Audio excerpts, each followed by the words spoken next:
SOG પોલીસે Jambusar police મથકના negotiable instrument એક્ટના ગુનામાં છેલ્લા 2 વર્ષથી સજા પામેલ નાસ્તા ફરતા આરોપીને ઝડપી પાડ્યો હતો।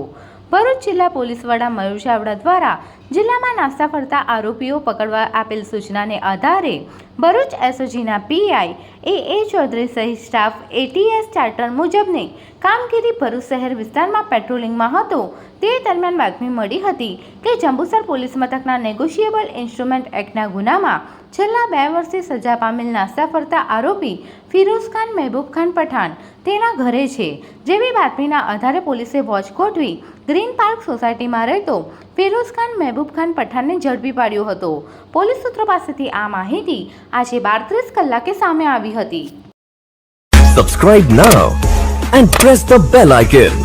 Never miss an update.